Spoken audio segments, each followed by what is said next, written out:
Hey all, John here. In this video we're going to be continuing our setup of the PowerEdge R340 server. We are going to be connecting to the iDRAC using virtual media to basically set up a server without connecting a keyboard, mouse, or display. We'll be doing this over the network, and I'll show you how to set up XCP-ng, and then we're going to set up 2 of these in a cluster, and then I'll show you how to potentially migrate a VM. There'll be an additional thing I'm not going to cover about setting up a what you would call a SAN, or I have my NAS. Basically, my NAS would basically be the host storage for my virtualization servers, but I'm not going to show you how to set that up. That's separate with TrueNAS Scale. You can set that up with NFS. But yeah, let's get started. So the first thing we're going to do is do a cold start on these machines, just so you can hear how they sound when they first boot up. They quiet down after the first 5 minutes, but let's get it moving.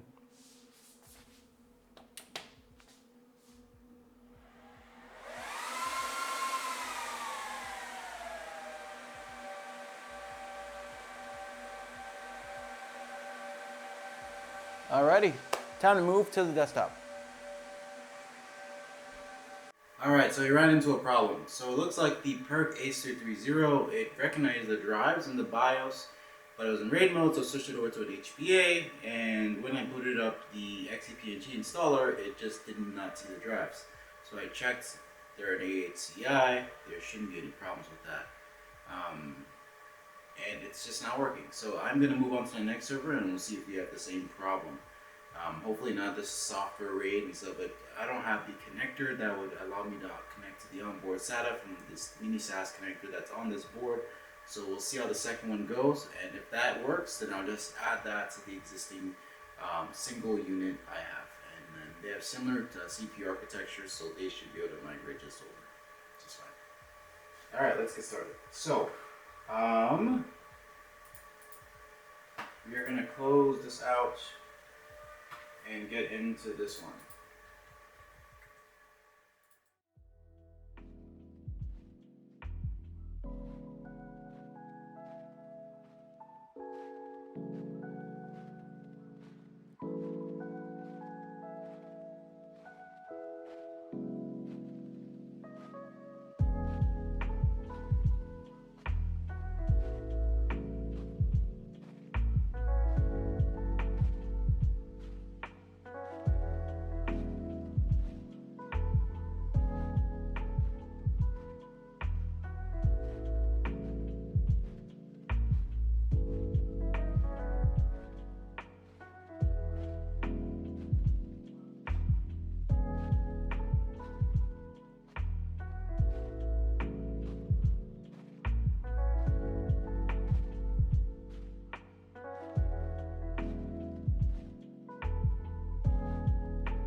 Alright, we are going to get into the BIOS and change a few things.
All right, we are up and running. So, there's our IP address.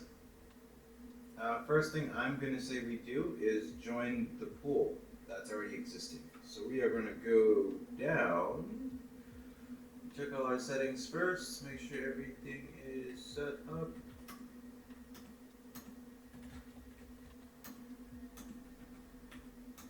Of course, we have no VMs on here. Only local storage. There's no NFS. dashboard will join the existing resource pool. System specs. Do not need to worry about that right now. Let's see, backups. So good. Not worried about that. Let's see, let's get this joined.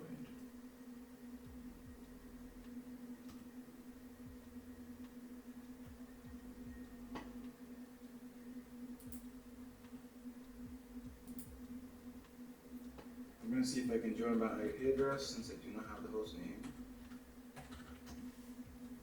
Let's see here.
Alright, now we're going to get connected to the first node. Let's see if we can get this set up the first time. Long password coming up.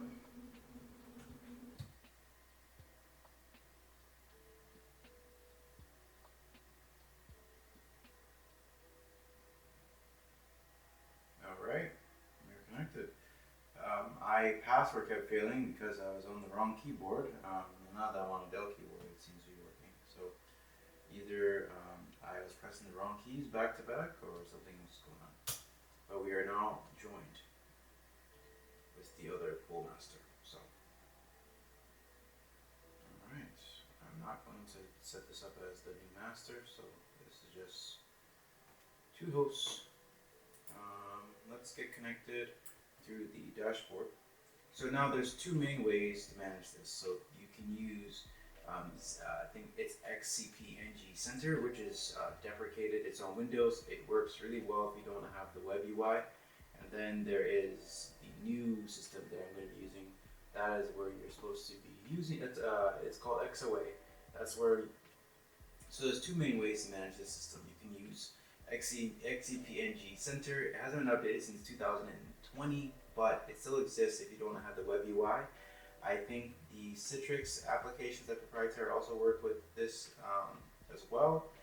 Don't count me on that. I don't have access to test that. But the primary way of accessing this is through the web UI. So let's get logged into that, and we'll go from there.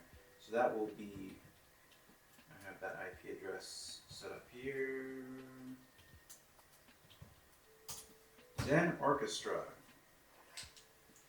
Switch back to my old keyboard.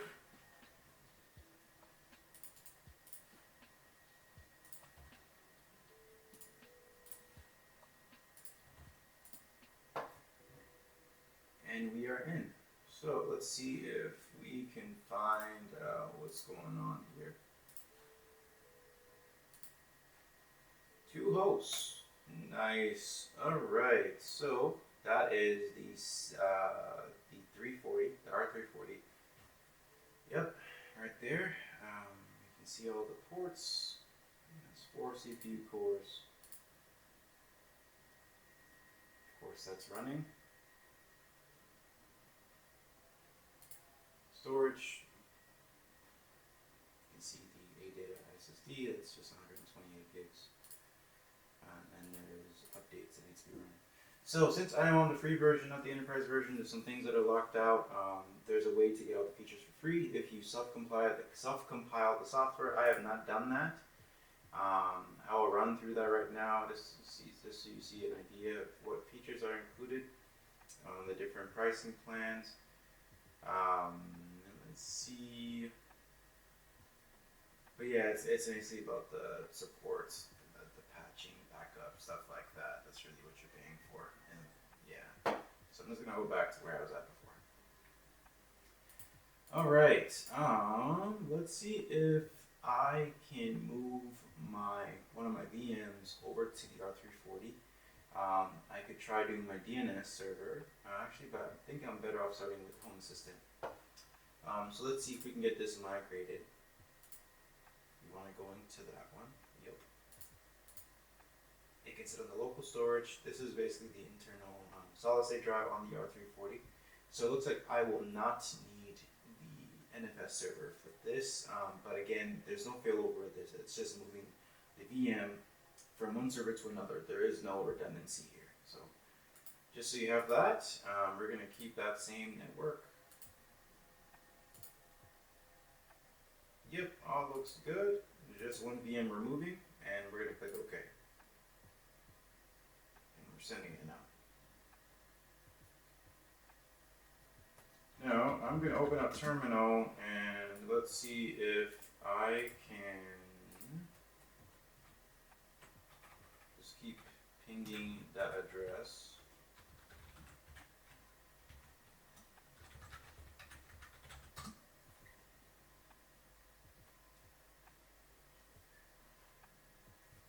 Sure, I don't lose that guy, so it's online.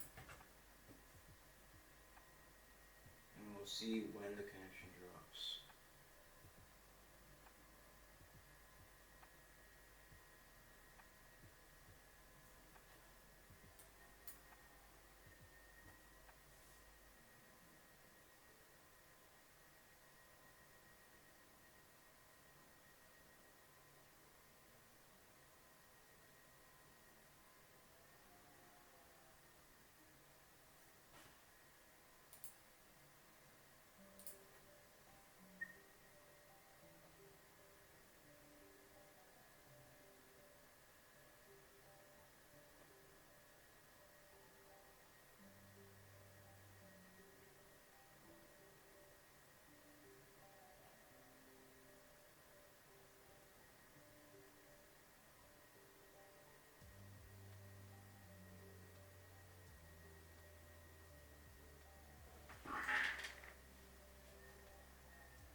need that running anymore, do I?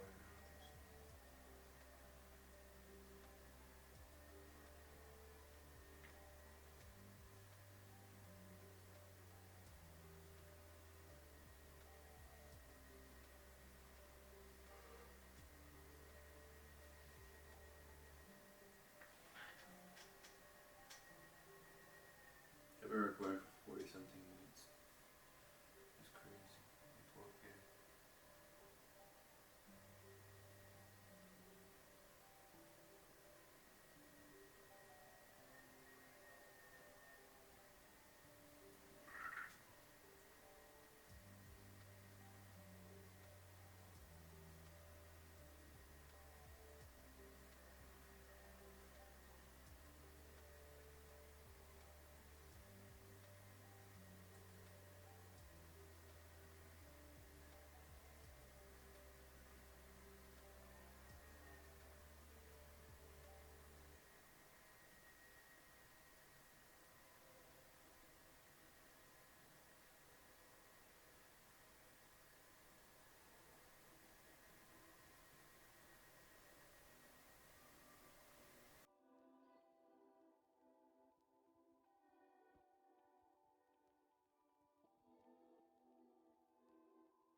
Alright, we have now moved a VM and there is basically no downtime. So now I'm going to close out this terminal window. And that should be it for now. If you want to get complicated, I enabled NFS on my TrueNAS scale server just so I can set up a file share that hosts all my VM storage. Yes, you can do this through iSCSI, but I didn't want to go that far. If you were in a mission critical environment, you'd probably have, let's say, a SAN that has multiple devices or multiple NASs with basically failover, so you would be able to keep your mission critical VMs on all the time. But of course, it's just me in my house, so I'm not worried about that. Alright, so now we are going to set up NFS on Xen Orchestra or XCP-ng. Xen Orchestra again is the web UI we're using. So let's get into the storage settings. We're going to add a new SR or storage repository. Again, NFS is not block-based storage, it's file-based. If you want to do block-based storage, you do iSCSI, but of course I'm in my house. I don't want to do all that right now. I probably will in the future. But we're just going to type in the IP address of my TrueNAS scale server, connecting over just 1 gigabit. So it's not that fast, but it will do the job. So as you can see, I have a few paths mapped. So we're going to pick the store, and you can see I have used this in the past with my previous installs, and we're just going to get this mapped here so we can move one of my virtual machines over to TrueNAS and have it host there so we can set up HA. Alright, so now that we have that SR set up, we are going to move an existing virtual machine that is running over to the NAS. So let's say if this NAS is die or something, it'll restart on the other server in the cluster. So let's get this started. It's honestly going to take a while to move that drive. We used ext4 for our file system, so it's going to be a pretty thick file.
back. So, obviously, these files have been moved over to TrueNAS, but now we need to verify they're actually there. So, I'm doing this on the workstation, which is connected to the NAS through 10 gig. So I'm going to remote into my server, through the file manager. And I'm just going to show you the VDR files that are physically there. And as you can see, you see the modified dates, and it is 4 a.m. So it's definitely working, and it's accurate. And yeah, we have that.